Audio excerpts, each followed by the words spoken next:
Special guest with me here today, Mr. Chris Farrell from Highwire Networks. What's going on, Chris? It's going pretty good there, Ron. How about yourself? I'm good, man. It's Friday. Got good Friday vibes sliding into a weekend, right? Absolutely. Can't wait. Well, I got some news for us, and I'll tell you, if you got a staff of IT folks and they're looking for some real help, like help with the stress, help with the time, help with the load, uh, this is the episode for you. Mr. Chris and Highwire Networks have been absolutely instrumental in helping our clients. So you're going to like what they've got to say. We're going to be talking what, Chris? SOC, SIEM, SOAR, XDR, putting it all together. All So the yeah, it's things. going to be good stuff. Let's start out with some news. Bring it up right here. So check this out, Chris. Just this week, cyber criminals were getting smart on this injection, this prompt injection, actually indirect prompt injection to be exact here. And check this out now. You got a cyber criminal here, right? From somewhere sends you a Google invite to a meeting. And inside the meeting, the name of the meeting, the title itself is the command that needs to be injected. You as a user go to Gemini, and of course you're using it, right? To, hey, what's going on this week with my meetings? And hey, what's in my emails? And can you summarize and so forth? Mhm. Command injection then provides access for commands to be run against whatever the assets are that this is linked to. This is pretty crazy stuff, man. It continues to evolve. Yeah. Yeah. It's using credentials against you, right? The normal flow that you think should be totally sanitized, and all of a sudden everything is exposed to the outside world. So we're definitely going to touch on some of these concepts as we go through this conversation today. Awesome, awesome, awesome. All righty. Well, Chris, I'm gonna turn the ball over to you, and let's get her rolling. Yeah, absolutely. So, pleasure to talk with all you folks today. I've been working with Ron now for better part of the past 4 years now, and we've had a lot of chances to interact, a lot of times to collaborate and talk with different issues that your clients have kind of come across in the field. And I'm very pleased to say that our partnership has definitely borne fruit with respects to the operational wins and successes on the security side, where we've helped to mitigate those risks for quite a few of your end clients already as is. So what we're going to talk about today is not necessarily our successes in the SOC world. I want to kind of talk a little bit more about leveraging AI for cybersecurity, because we just saw an instance right there you just brought up of where AI can be utilized against you. Well, can we possibly flip that script a little bit and start getting some of those benefits in our day-to-day security? And we're gonna really be talking about that as a general kind of a holistic concept, and some of the things that go along with that. Like you mentioned, my name's Chris Farrell. I'm one of the senior sales engineers with Highwire Networks, our cybersecurity division called Overwatch, and I'm very pleased to kind of be here and start talking about some of these things. So, brief Hey, Chris, I'm gonna agendas. jump in. I'm gonna jump Yes, in sir. real quick and put some numbers to that. What you just said over the last 4 years. We were just talking this week. CEO Mark Porter, I think, Mhm. right, with your team, and we were looking at one client, and I think the numbers were 400 million, maybe even billion events down to four actual alerts going to the client. I mean, Yeah. from an alert cannon taking in, I mean, a lot of ingestion points. Mhm. Um, that's that's the kind of real help that we're talking about. I just wanted to put some numbers on that for folks that are feeling the alert cannon. I know you guys are at the front end of the alert cannon, right? And bringing it down for us. So just wanted to put some numbers there. Yeah, great point on that. And in fact, we're going to touch on that at a couple of different points throughout this, on how AI and machine learning helps us to whittle down that noise load. And generally speaking, across our production tenants, we see about a 99% reduction in unmanaged alert load, right? So if you were just to deploy some of these tool sets and not have our special sauce in there, you would be experiencing those 4 million, 400 million, 4 billion alerts every single day. And quantifying and categorizing that information is probably one of the hardest aspects of security, turning that into an actionable alert, something that can be triaged, enriched, and hopefully Yeah. acted upon, right? So we're definitely going to talk about that. We're also going to talk about, some of the core concepts within cybersecurity that really everybody should be aware about, because as you dive further into these technical solutions, these phrasings might change, but the concepts don't, right? So what I want your viewers to really be armed with is the conceptual knowledge of what this security is supposed to do. What's the expected outcome? What's the result that we are all asking to actually have be achieved, right? And we're going to look at that from a couple of different vantage points. We're going to look at that also holistically, kind of closing things out with some common risk mitigation steps that every single one of your viewers can take Nice. advantage of. They don't have to spend a single dime with me in order to get this information. They'll be able to walk away from this and hopefully, potentially, maybe take that little bit of an introspective look back into their own environment and say, am I doing some of these things Mm-hmm. that have, absolutely been shown to reduce that risk and mitigate it pretty significantly overall? So, in the context of cybersecurity, AI kind of plays a very pivotal role by empowering machine learning algorithms, behavioral analytics, automation to really counteract the sophisticated threats that we're seeing these days, right? These technologies enable very proactive identification of anomalies, predictive threat hunting and forecasting, and automated incident response, surpassing the limitations really that we kind of run into with traditional rule-based systems. And so this is going to be the conceptual thing that I want you to hold in the back of your head as we go through here, is that this is not changing the game from what traditional security did. This is layering in a significant amount more intelligence to take that bevy of data, correlate it, right, alert off of it, triage it, analyze it, enrich it, and hopefully take some form of a mitigation action on there in a time frame that is incredibly operable. And that's that time frame that is becoming probably the hardest thing to actually account for and to normalize for in general, right? And we'll talk about that here in a second. Before we get to that, though, just to make sure that we're all on the same page, little cyber 101 here, right? So we're going to use a couple of terms as I'm going through here.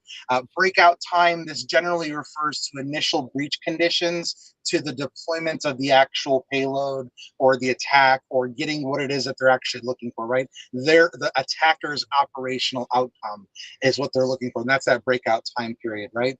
Mean time to detect is how long on average it takes for the security personnel or that unmanaged tool, right? Maybe you deploy antivirus internally within your environment for that tool or that team to make the initial detection, right? So we're going to talk about mean time to detect, and you can imagine that the lower that number, well, probably the better the overall outcomes, right? Because we're letting that attack cook for a lot less time in general.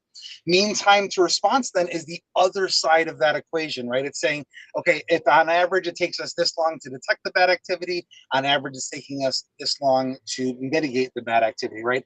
Take some sort of action, block an IP on a firewall, disable a user account, reset credentials, things of that nature, in order to slow or stop the attack in its steps. Now, dwell time is the combination of those two metrics, right? If I take mean time to detect and mean time to respond, throw them together, I get dwell time. Dwell time is an industry standard metric, and we're going to come back to this number a couple of times as we go through it, because the metric changes drastically depending on your particular market vertical, your particular industry.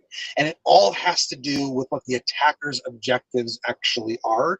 And so this introduces another variable to the problem, right? It's now no longer just you and me having the conversation. It's you and me having a conversation about how we stop this third party who may have completely different objectives than you and I have, right? And so that's going to change the name of the game fairly dynamically based on where it is that I am putting my business. Does that make sense? Yep. Yep. So this kind of leads us to a problem, right? If we're talking about dwell time, we're talking about initial breach conditions, things of that nature. It should be impingent upon everybody now to really start thinking that time is probably the number one killer within cybersecurity, right? Cybersecurity teams and tools that can react faster, well, those tools tend to be more effective. than things that take longer to react, right? That seems like it should be relatively common sense, common knowledge. However, we're going to put some meat and potatoes to that concept here for a second. So CrowdStrike Threat Intelligence, they estimate that the average breakout time, right? So this is the time from initial breach conditions to deployment of a payload in 2024 was about 80 minutes. That's a fairly short amount of time, right? 80 minutes to be Yeah. able to detect that bad activity and then take some sort of an action to contain it in some way, shape, or form, right? This kind of follows a trend, though, right? Initial breach and deployment times have dropped precipitously in recent years. So if you go from 2019, you're looking at about 60 some odd days, 2 months for that breakout period of time, to about 4 days in 2021, and in some cases as fast as 4 to 6 hours as of a year and a half ago, and certain firms reporting breach times and breakout times in the 7 minute range. So this problem is only accelerating, right? It's becoming much more intrinsic, this time factor within what we're doing from a security standpoint. Now the bad actors are really getting there by utilizing advanced automation, scripting, AI themselves, things like these code injections that help them bypass credential authentications, tokens, all that other fun stuff, and get them directly into the environment. This is how they're doing it, and this is how they're bypassing security. So the question then is really, is your security provider or the tools that you deploy internally, are they leveraging this concept? Are they trying to maximize this particular KPI in order to ensure that we have the operational outcome that we're looking at? At Highwire Networks, this is our primary KPI, right? Dwell time, mean time to detection, mean time to response, and we manage that pretty extensively across a bunch of different dimensions. So dwell time can also vary, right? We kind of mentioned this a little bit earlier, that depending on what your market is and depending on what you're doing, that might drastically change how the attacker is presenting themselves to your particular environment. And I have two different really case studies here to look at. One is in healthcare, and that's the Trinity Health breach from I believe 2022. Mm-hmm. That was a supply side kind of breach, right? So one of their vendors had gotten breached, and they had gotten the attackers had gotten intrinsic access into their environment.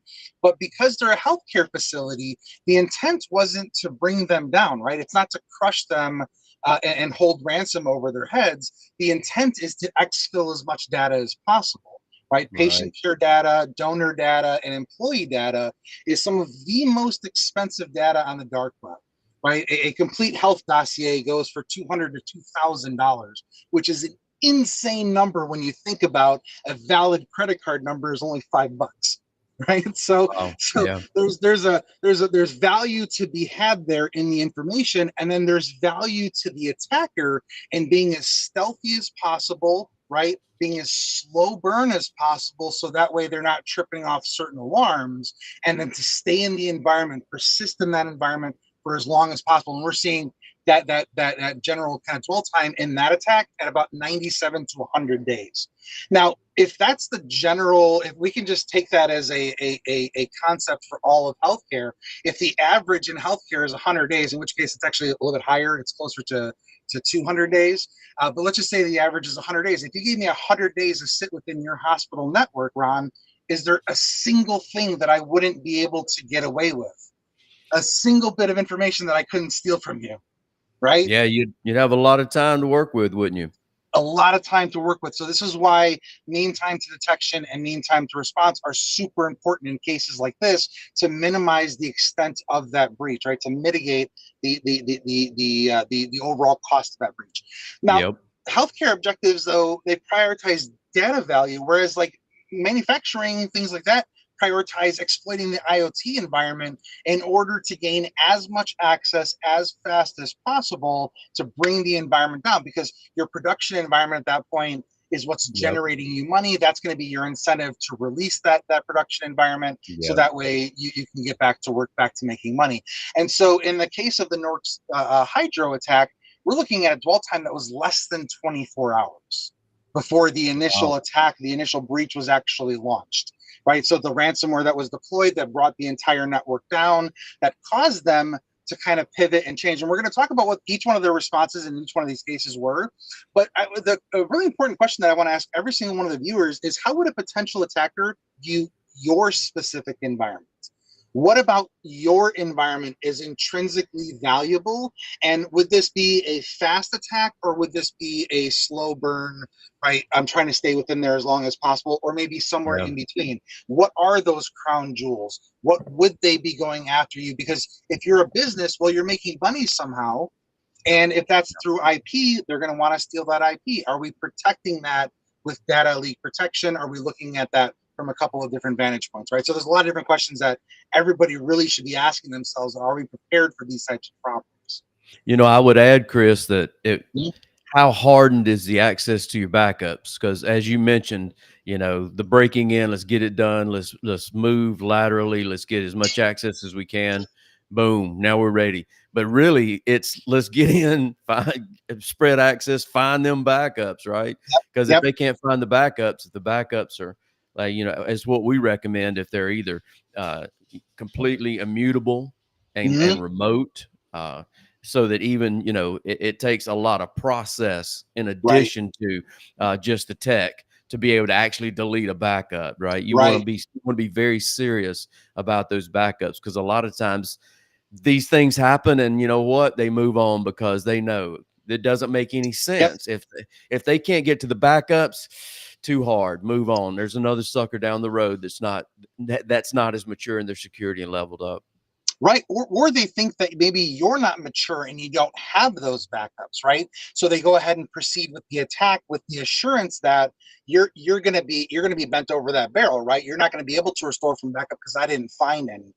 And Yep. this is what's so insidious about the problem today, right? Is because we can utilize agentic AI, we can utilize amorphic malwares and things of that nature in order to get past initial prevention defenses, and then use that AI to very quickly scan an environment, get all of those resources, and make that determination autonomously whether or not to deploy a particular payload. It is getting very, very difficult to step in front of some of these things, depending on what those crown jewels actually are. And you're absolutely correct, Ron. In some cases, that those crown jewels, the very first thing that I'm doing when I'm searching a network as an attacker, I'm looking for those backups so that way I can delete them. I can Yeah. encrypt them and ensure that you can't use that as a way of getting Yeah. around this. So yeah, you're Yeah. absolutely correct on that one, right? And we're actually going to talk about this because this is what's intrinsic within the Norse Hydro, how they were only down for as long as they, pardon me, as long as they were down, it's because they were able to restore from a good immutable backup, right? They followed that CIA triad, which I know for a fact you guys do every single day internally, and that's what you recommend to your end clients. The process works, right? Security is a Yes. process, it is not a product. And so this is Yes. absolutely great point on that one, Ron. Yeah. So Security is a mindset. Absolutely. absolutely, absolutely. So let's talk then about how AI can now impact us on this side, right? We talked a little bit about how can it impact the attackers. It makes them faster, makes them more knowledgeable, makes them more, agile and able to pivot. Can it provide that, at least that same advantage to us, if not significantly unfair advantage in our arena, because we have direct access to all of this data that we might be looking at across the environment, right? And this data load, this overall volume of data is really what it is that's going to give us that edge, right? Being able to analyze it in aggregate, pull that very particular needle out of that stack of needles, right? Just that one that's causing me a problem, and be able to address that in the immediate here and now. Now, in general, what we see if we look across all industries in total, if you have AI in some form, some sort of machine learning, behavioral analytics, or agentic AI integrated within your security stack, you see a general mean time to detection reduction of 12 to 40%. Now, that's significant, right? That is not a 2 or 3% increase.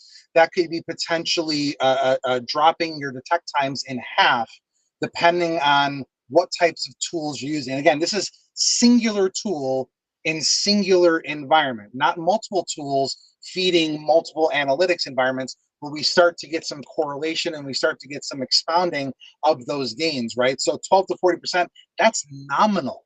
And that is in generally worst case scenarios depending on how it's been configured and deployed and set up and whatnot.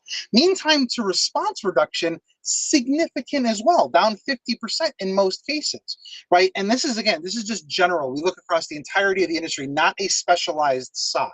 Because if you look at dwell time from a complete industry average, right, not just healthcare, it's about 200 to 280 days across all environments. So this is a persistent problem that we really need to be addressing. We really need to be talking about it. We really need to be having this conversation, because if it's the average that it's 200 days, that means that some environments are significantly less and other environments are way significantly more, Yeah. right?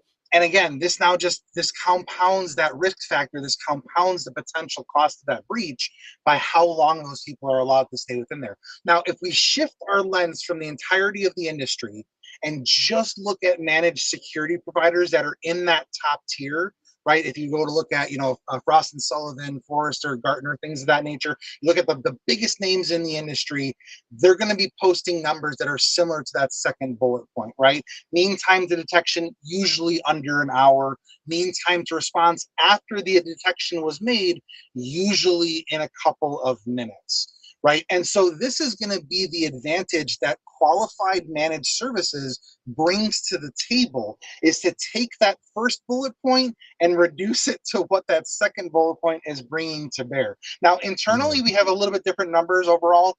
Internally, we usually see our mean time to detection is about 7 minutes for things like EDR. So we're much shorter than the industry average, even in the top tier SOC category.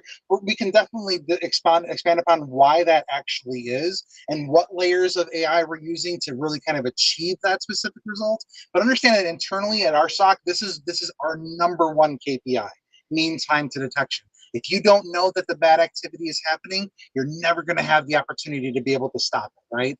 And then Sure. conversely, past that point is going to be, how do we take that action, and can we do so very quickly at machine speed and at global scale? Right, because your client might have multiple locations throughout the world. They might have teams that are working constantly throughout the night. And so how do we provide this service 24/7 at scale within minutes of the breach start time kind of coming into place, right? All while providing 99+% reduction in overall alert noise reduction, right?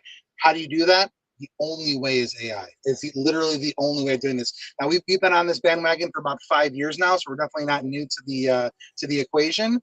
We started retooling around these concepts a couple of years ago because we saw, hey, there's an immediate advantage, right? We can do more with less, but we can do way better with what we have, right? And that's the more important thing. Not so much about reduction in workload. It's about taking all of the information, the aggregate of everything from across the entire attack surface, and categorizing it, triaging it, analyzing it. And this now becomes our secret sauce. This becomes what it is that we can actually do here. So a couple of case studies that I want to move into before, but any questions so far, Ron? Anything that I brought up that you feel kind of needs to be expanded upon in greater detail? No, man, not you're knocking it out of the park. It's really interesting to see the actual numbers. It helps really understand, the Excellent, details. excellent. Appreciate that. Yeah, so we're going to look at the first case study here. This is going to be in healthcare, right? So this is the Trinity Health data breach.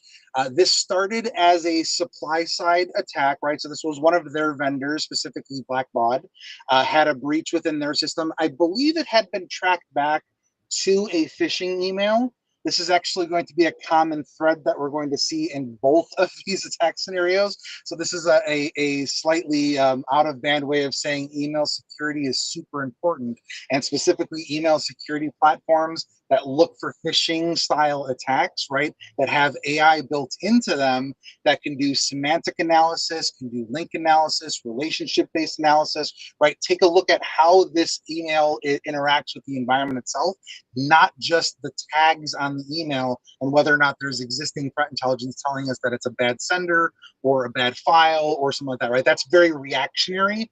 This is a little bit more on the proactive side of things, right? So kind of keep that in mind also as we're talking about this. So somebody gained access to black box systems. Through that, they were able to utilize a VPN, get access into Trinity Health's environment, and they stayed there for about 100 days.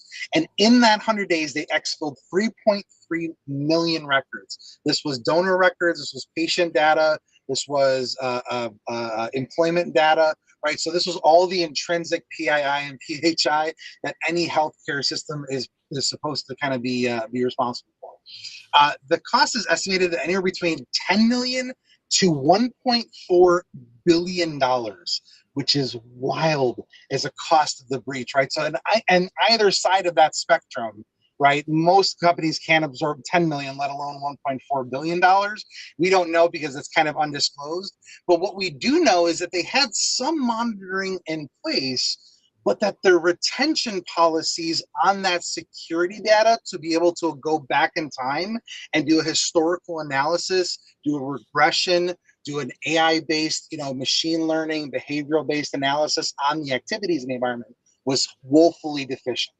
And so Mm, even if they had AI technology deployed, they weren't even holding on to the data for a long enough period of time to be able to do that historical analysis in the first place. So we have some deficiencies from a lot of different areas, right? A lot of different aspects all the way around. And there might be things like from Checkpoint Harmony email security, right? Blocking those initial attack vectors, right? Vulnerability scanning across the environment, looking for particular exploitable vulnerabilities, and automated response actions that when they see the bad activity, they see that exfil of data, and we track things like that, right? We look for what's the expected output of data, right? If we expect to have only a couple of gigs per day leaving the network and all of a sudden we have terabytes, right? Behaviorally, that looks weird. And so this is going to be a couple of areas where we can start utilizing AI and machine learning and behavioral analytics to make those baselines of the environment.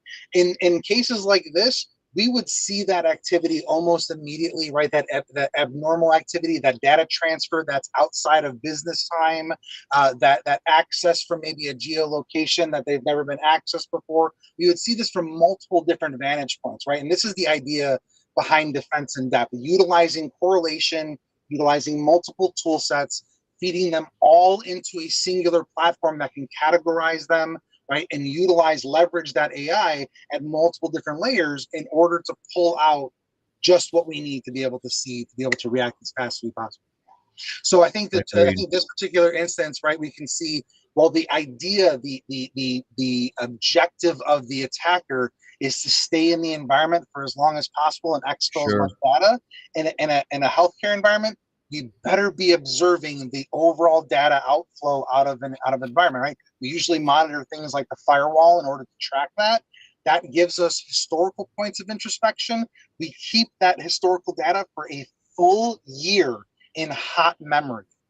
Yeah. And that gives us the ability to correlate across behaviors that we've seen before in the past. So we Yeah. know for a fact the firewall only does this much data. Now it's doing this much data. Now we know we at least have a red flag that we need to start looking a little bit further into, right? Right. Chris, you know what the most secure firewall is? A lot of folks The say it's one that you turn Palos off. and Checkpoint. Some say, so, you know what I say it is? The one that's configured right. And the reality is the information that you guys get has so much to do with how we configure these firewalls. And it's not just the firewalls, but it's the rest of the environment. Yep. These environments need to be hardened, and that means configured properly. Yep. They need to be evaluated. The CSRA, we call it a cybersecurity risk assessment.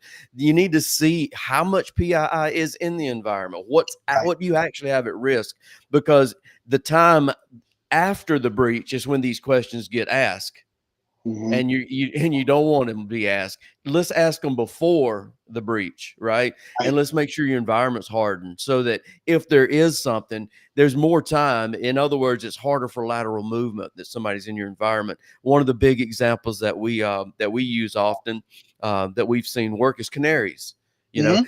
If a bad actor lands in the environment for whatever reason, and you're right, so many times it's social engineering a person, right? Either with a voicemail or a text or an email. But yeah, Yep. once that bad actor lands in the environment, what are they going to do? Every single one of them, they got to do one thing, and one thing they got to do it. What is it? Scan. And when Yep. those canaries start popping off, that's so valuable. Just things Right. like that. Putting an environment together that's an intentional environment that's going to give you security checkpoints, whether it's a SaaS on a WAN or whether it's a canary in a LAN environment. Putting those things in place, a proper security policy in your firewall that's Mhm. optimized for performance and the right things like geocoding you mentioned. Putting those Yeah. things in place, man, makes so much of a difference. Now, the client is giving you the type of tools and information so that you can be your best. Right, right, absolutely. And to your point, Ron, if you've spent the time to think about this in great detail before you ever spend a dollar, right? Before you ever invest in any tool, at Highwire, we think tools are the problem, right? Tools are the issue. There's too many tools in cybersecurity, and really not enough people to be able to utilize them effectively, or to think about how they should be deployed appropriately within a Yes. particular environment. So until you've taken the time to do that cybersecurity risk assessment, until you've taken the time to really think about where those crown jewels are at, how that attacker would spend their time to exfil that data or hang that data over your head in a case of ransomware or cause some other form of a disruption, until you've thought about that and you've gone through the process of really kind of the detailing out how that process needs to go down, you're just going to be throwing money at the wall and seeing kind of what sticks, right? And seeing if this particular tool will fix this particular problem. And in fact, in the very next case study, we're going to be able to see how that process, how that concept of thinking through the particulars of an attack scenario could drastically change what the outcome would be and get you back up and running a lot faster, number one, or potentially completely alleviate the potential of that attack from happening in the first place, right? And that's ultimately where we want to get to, or at least being able to clamp down on it as fast as possible, right? But we need to start that conversation at one point. So great point on that there, Ron. One of our favorite sayings around here is you ain't got to be the fastest gazelle, just don't be the slowest, right? I That's mean, right. you don't have to spend a huge amount of money on cybersecurity, but you need to spend a percentage of the money and it needs to be spent properly. Like we Right. say, you need a full fence. You've seen the meme with the gate, right? Yeah. And it really we see clients have a tendency to productize security rather than it being a mindset. And so they go Right. and spend a large amount of money on one product Right. and a backing away from that and more personal and, time and effort and thinking the issue through, really thinking about this, spreading security around, really provides a lot better results. Right. And you guys have seen it at Balancer, you guys have seen where even just one solution appropriately deployed and configured was the X factor. It wasn't even a collection of things. It was one thing that was targeted, said we need to do this because this is the low hanging fruit. And sure enough, within months of us deploying that to that end client, it became the thing that saved the day, right? So Yeah. the forethought is incredibly important. It can be really the difference between wasting a lot of money and getting absolutely nothing of value out of it, or spending your money appropriately and wisely and really getting true security benefit, true security outcomes that can be measured, discussed, right? And iterated upon in order to make that process better. Because again, it's a process, not a product, just like you said. Yep. Agreed, sir. Absolutely. So if we jump over You into got me on case the edge study of my seat. two, I want to hear about this case too, man. You got me on the edge of my seat. we start over here with case study two, right? We have the Norse Hydro ransomware attack in 2019. Now, they were down for less than 24 hours. That is phenomenal when you think about it, right? Now, they got a lot of help from Microsoft. They were pretty much almost primarily deployed into the Microsoft arena. So they were able to restore from backups. They were able to kind of get their environment going. But they had a response plan in place that was significantly more robust, let's just say, than what Trinity Healthcare had in place, right? They had better overall filtering, they had better detection and response in place, but they still got hit with the ransomware, right? So even if you do 100% of the things that you think you should be doing, you're never going to be 100% safe, right? That will never happen. In fact, I did a regression on relative risk back in the about a month and a half ago, and what I found was industry wide, if you do nothing from a security standpoint other than like maybe deploy like a virus scanner, right, like an old school antivirus or something along those lines, you have about a 50% year over year relative risk of having a major breach. 50%. That's crazy. If you deploy our entire stack, this is the wildest number. It goes down to 0.5%. It's still not zero. And I'm talking about everything, right? SASE, XDR, EDR, the whole 9 yards. So it can, it's like even in the best case scenarios, there's always going to be misconfigurations. There's always going to be 0 days. There's always going to be human users that click on links that they shouldn't click on that provides the access into the environment. And again, with the Norks attack, we're seeing the exact same thing. This started as a phishing-borne attack, right? An email was sent out, user clicked on it, credentials were sniffed almost immediately via script, right? And in fact, token theft is becoming probably one of the most common forms of attack after that initial phishing breach, after that initial kind of like compromise of somebody clicking on something that they shouldn't. And what a token theft is there's a server in the middle, right? So you have Microsoft's authentication servers here, you have the user here, and then you have this proxy server in the middle. And when you click on that bad link, it sends you over here, and what you think you're actually doing is connecting up over here, right? And once that authentication takes place, the token is issued by the service, and now the attacker has a fully authenticated session token. All they have to do is copy and paste that cookie into their browser, and boom, they have full authenticated access into your Microsoft backend, right? So this is a very common type of attack. This is Yeah. a very common style. And MFA won't cover you on that, will it? MFA will absolutely not cover you on this because you Yeah. used your MFA to authenticate your token, right? Exactly. Just wanted to point that out because a lot of folks think that, hey, you know what? I don't even care about my password. I got MFA, Right. and the reality is that's not the reality at all. Right. Well, and even then, you can have the most complex password in the world. If you're clicking on a link that's redirecting you to a proxy server, an Nginx server, or something like that is displaying everything that looks totally normal about the Microsoft login page. And in fact, after you log in, the user, you're in your account. It It's as if works. nothing weird happened. Everything's working just fine. Yet when you come back in the next day, everybody's account's been deleted and nothing is working in the environment anymore. And it literally happens that quickly, right? So this is an instance where even if the best case scenario cybersecurity products were in place, Norts would have probably still been breached. But again, their preparedness and their cybersecurity plan allowed them to get back into business very, very quickly. That being said, though, it still cost them 75 to 80 million dollars in losses. Now they were partially insured. We don't know how much money they got back from that, but we know for a fact it wasn't 100% of what that cost of that breach was, right? So we can see here that there are definitely some things that we need to think about. In manufacturing, we really got to be observant of that OT network and the IoT network, because these tend to be fairly unhardened devices that, if not appropriately enclaved, number one, are just going to be vectors for attack Yeah. constantly for you. But number Yeah. two, if they happen to get breached, will then serve as a springboard into the rest of your environment. So we need to make sure that we're monitoring appropriately. We also need to make sure that we've enclaved appropriately within those types of environments to mitigate the spread of that damage. And you've seen this, Ron, in a couple of instances. But with things like EDR deployed on an end client environment, that doesn't guarantee that a malware or a virus doesn't affect that machine. But it also gives us the tool set to be able to disconnect that guy from the network and prevent Yes. it from spreading. And so Yes. the spread of that attack has been mitigated dramatically. And it might take you a couple hours to reimage a single machine. It might take you a week to reimage a switch leg, and it might take you 6 to 7 months to reimage an entire environment to get yourself back to full power.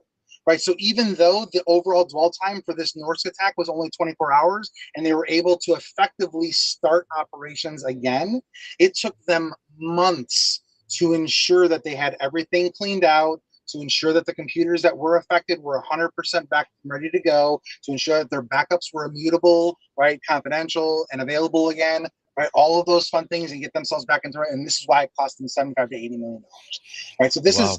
yeah, right. Even in the best case scenarios, it still cost them a ton of money because of just the level of the attack, the level of what's happening. So this is going to be where we kind of start pivoting to say, okay, can we start to utilize AI? Can we start to utilize things like SOAR? Can we start to utilize behavioral analytics to drastically shrink the scope of that breach to ensure that I'm not down for days, weeks, months, or years, right? To ensure that I'm not going out of business.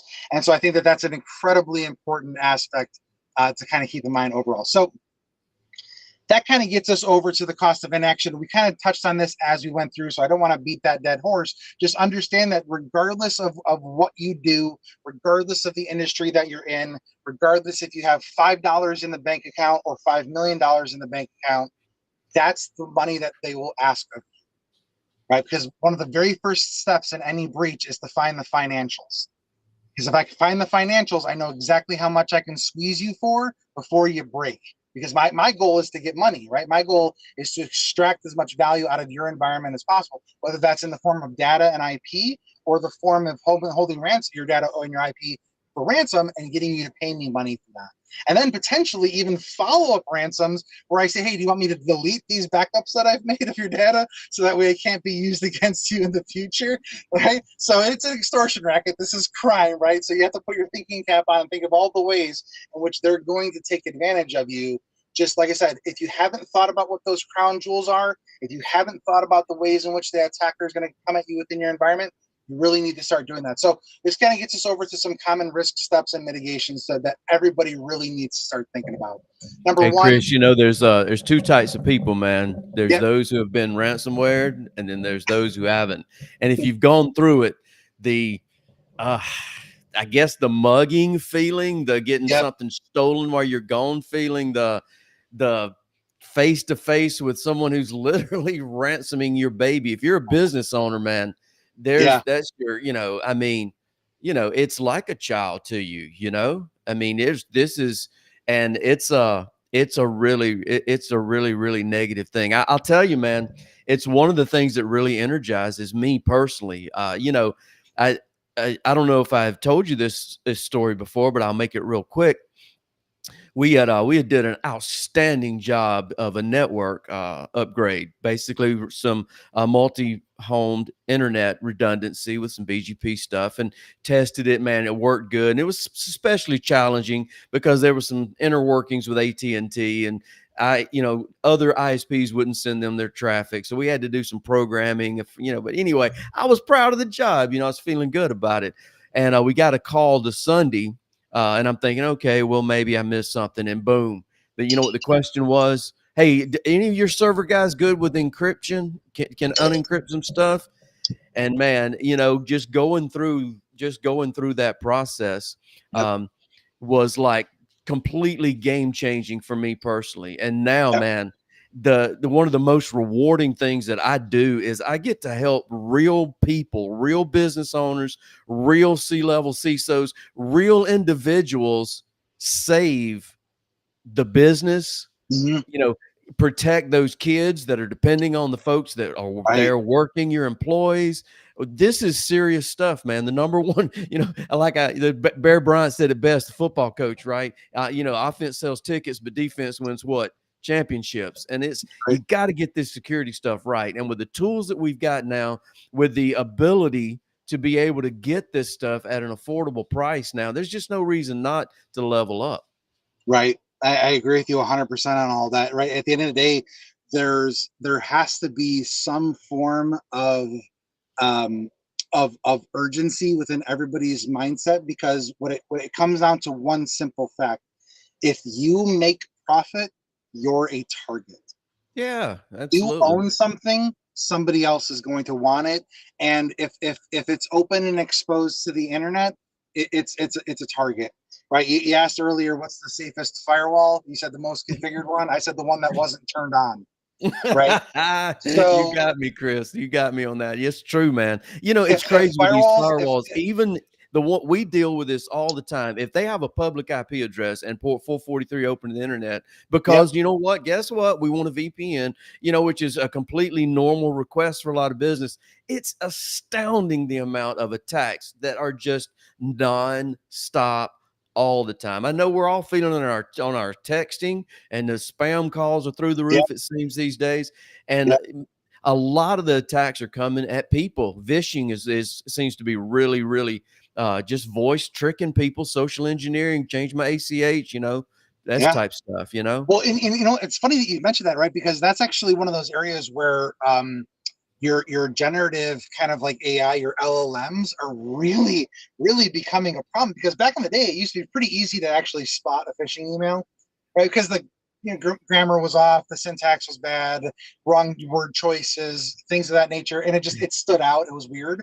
You run that through ChatGPT and you say, "Hey, make this sound like I'm from the Midwest," or better yet, I've gained access to your inbox, and so I've been able to download every single email that you, Oh, Ron, have ever sent.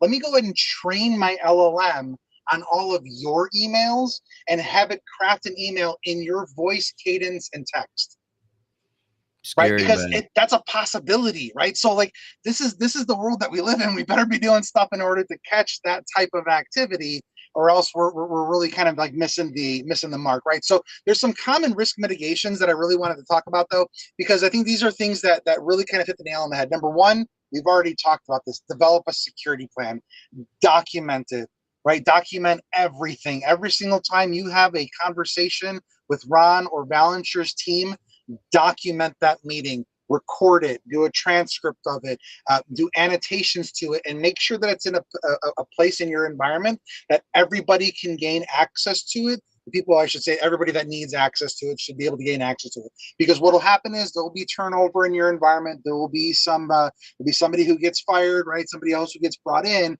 and they may not be 100% on that same message. But if you've documented it and it's in the right place, and you have a process by way where you guys review that on a regular basis, it will always be top of mind, and the security will never be a second thought. It will never be an afterthought.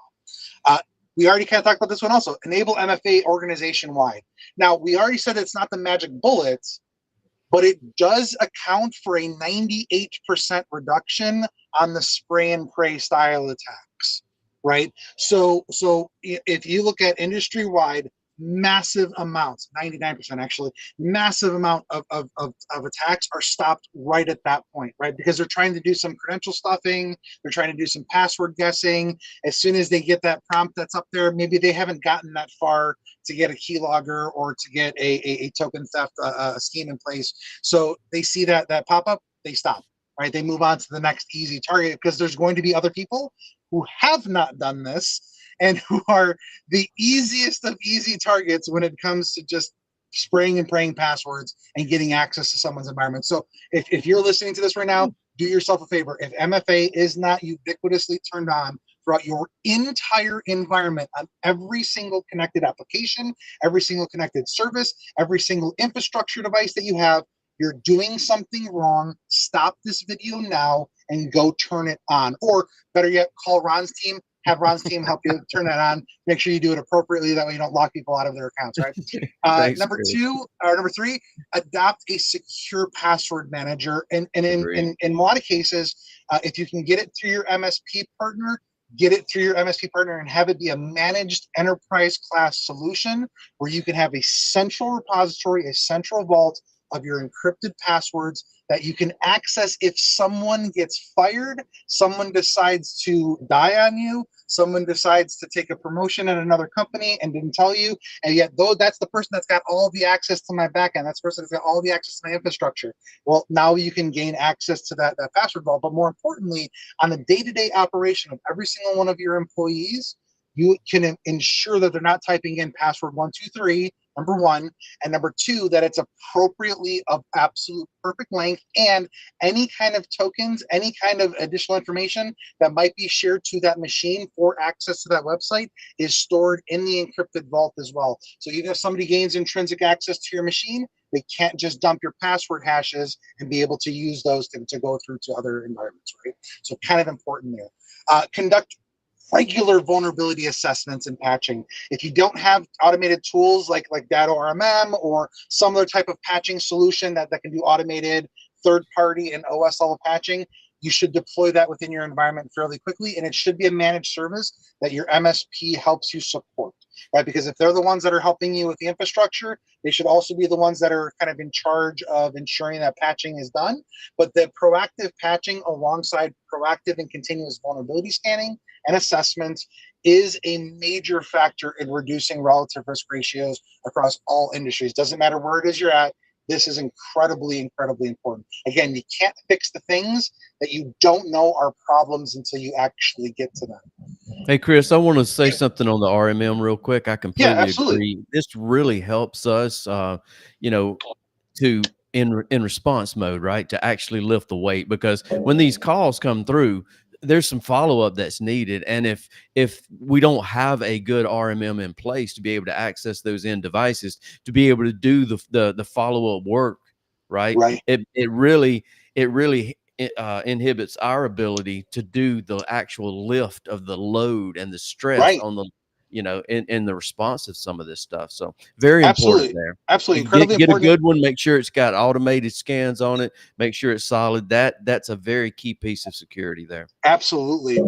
Patching and here's another interesting statistic and tidbit. 98%, and it's a really wild how this number keeps on popping up. 98% of all cyber breaches were known to threat intelligence at the time of the breach, meaning we knew that it was a problem. We knew that this particular set of activity would cause an issue, right? An exploit, a vulnerability, whatever it might be. So 98% were known to threat intelligence at the time of the vulnerability or the time of the exploit, and a appropriate patch was available for it, right? So if you go back to there have been historic IT breaches that have taken place in the past, right? Things that took down entire industries of products. They were patchable beforehand, Yeah. right? And so like we didn't have to go through this problem. We didn't have to have this issue Yeah. if we just maintained our patching environment, if we just maintained our vulnerability You scanning. got to Yes, automate it, Chris. Nobody can do it. It's too much work, man. You it can't keep is. up. It's just, It it is. goes to the back burner. You got to automate that stuff. I agree. So a couple of last ones. We're going to go through these ones pretty quickly, right? So implement some sort of employee awareness training. If you do not expose your users to what these concepts are, they do not know about it. The stuff that we deal with in cybersecurity, these are the arcane arts, right? This is the dark arts of the IT world, and I say that as an IT administrator, right? I've worked. I have a home lab sitting right next to me that costs way more money than I care to admit on camera, and I stick my fingers in these things every single day. What I knew about networking, what I knew about security before I started in the security world was not even in the same kind of realm. So understand that the professionals that you engage, you're engaging with these professionals for a couple of reasons. Number one, they speak the language that you don't speak, but it's the exact same language that the attackers are speaking, right? This is the ones and zeros. This is the coding languages that allow us to create packages and payloads and deployments, things of that nature. This can be used in both directions. This is why we talk about red teaming and blue teaming and all sorts of stuff. The average consumer, the average user knows absolutely none of these things. None of this world it even hits the radar on a day-to-day basis. So we have to be cognizant of that. Our CIOs, our CISOs, our CTOs, we live and breathe this information every single day. So it kind of seems passe to us. It somewhat seems a little bit, on the dated side. But to your average user who's going home and getting on Facebook every single day, or using unprotected internet connections from their house in order to do their banking and whatnot, these are the types of people that we need to make sure we tell them, hey, double check the URL before you click the link, right? Because if you don't tell them that, it's not going to be front of mind. So some sort of employee awareness training, super duper important, but we need to follow that up with testing those employees with adequate phishing simulations. Now, internally in Highwire, we use a platform that actually utilizes pretty advanced AI to determine, number one, what are you most primed to actually click on as far as a phishing email is concerned? I'd love to give anybody who's listening to this just a rundown of what that solution can do from a from a general kind of like everyday cybersecurity standpoint, beautiful, beautiful solution though. Enable some sort of network segmentation though, right? So if you happen to have crown jewels and they don't need to be on the exact same switch leg as your general internet traffic, some form of segmentation needs to take place. Now, you can go as far as enclaving it with a firewall, doing all that other fun stuff, and we support those types of solutions, right? But make sure that you're working with your MSP, make sure you're working with your network engineers in order to, again, number one, identify the problem, identify what the information is, identify what the attackers are trying to go after, and then number two, take appropriate steps in order to isolate that as much as you can within your budget and within your technical expertise that you have available to do. Monitor, the third one here, perform regular backups and testing, right? You guys do this exceptionally well. The backups and the testing of those backups and ensuring that they're available and ensuring that they're immutable and ensuring that they're absolutely 100% disconnected from the day-to-day operations is 100% paramount, right? We've seen this time and time again. Even with the best defenses in place, you want to get back up into production as fast as possible, you need to have a backup available to you in order to do so, right? Just simple as that. Monitor the dark web for new types of credential breaches, right? Not just the stuff that's been on a historic list, a breach list for the last 15 years. We don't care about that. We care about new information pops as they come out. Internally, we then take a SOAR action where we go ahead and reset credentials as soon as we've discovered that. That is a proactive, forward-facing kind of like, I've discovered the exploit and the vulnerability, I'm now patching it. This is the exact same process on the user side of the equation, right? I've discovered this vulnerability in their credentials, and I'm now taking the activity in order to patch that by resetting those credentials, revoking all active session tokens, right? Because there may have been a token theft associated with that. These are important aspects of it, but monitoring it, getting the visibility, that's step number one. You absolutely have to have that. The second to last one here, leverage EDR in some way, whether it's our service that we offer here or it's someone else's service, I don't care. Ultimately, from a general cybersecurity advocacy standpoint, have EDR. Okay, EDR is one of the number one ways in which you can protect your enterprise devices from ransomware, from general malware, from DNS issues, right? There's a whole bunch of stuff that comes about with this, where most EDRs can also leverage the onboard software firewall to further isolate, further lock down that device, further harden it from outside attacks and things like USB style attacks and whatnot. So somebody walking up to your endpoint and just plugging in a keylogger, you would not be able to do that with an appropriately configured EDR. And then last but not least, establish some form of third-party risk management, right? Some form of an audit, whether that's bringing a VCSO in every now and again to kind of observe these practices, right? Run this audit within your environment. Ask the hard questions. What are we trying to achieve? Where are we trying to go? And then give you and your team some form of being able to move forward with this information. Because again, as difficult as it may be for the average consumer, it's also difficult for the networking engineers that have been doing it for 20 years to think about some of these more advanced concepts. A company like Highwire partnering up with a company like Valenture means that your internal team does not have to have that expertise. You don't got to invest the time. You don't got to find the resources. You don't got to sign contracts for multiple different vendors for different things. You're coming to us and saying, this is my cybersecurity strategy. This is what it is that I want to try to get as an expected outcome. What do I need to do in order to facilitate that? And we help you along every single step of the way past that point as well. Agreed, Chris. And the objective information, we need to keep score. Like you said, we need to look at the environment. We need to run the tabletop exercises. We need to actually keep score of how our team is going to perform in a scenario. Before you do that, it's all just talking. It's like, I've been playing guitar a lot of my life, and it's like, I don't care how much videos you watch on playing guitar or how much you listen until you actually put your finger on the strings. We haven't started yet. So you gotta do it, man. You gotta, we've done quite a few successful here lately, and we've partnered with the insurance provider, and the insurance provider was actually footing the bill for it. So there's really no reason not.